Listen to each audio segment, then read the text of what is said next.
नजरिया के तीर तोहार करेजावे में लागल।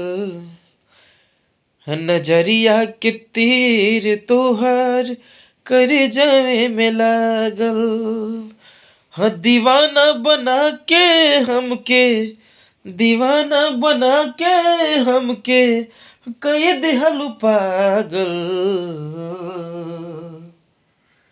हर नजरिया के तीर तोहर करेजावे में लागल।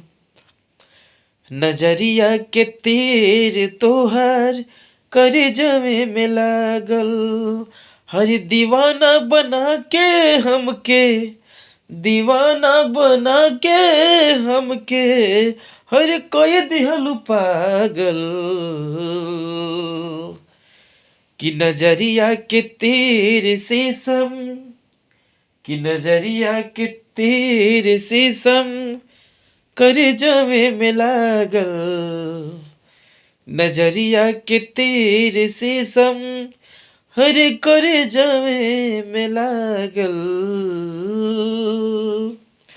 Hello guys, thank you. और कैसा लगा आप सभी को हम लोगों का गाना?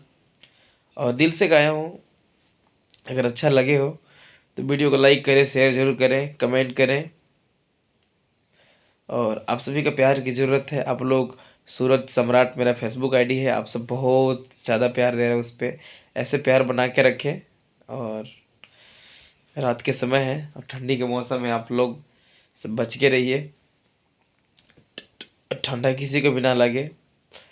और बड़ा प्यारा गाना है जो भी मैं गाया हूँ। कि नजरिया के तीर तोहार, हर नजरिया के तीर तोहार करेजावे में लागल। नजरिया के तीर तोहार करेजावे में लागल। Thank you.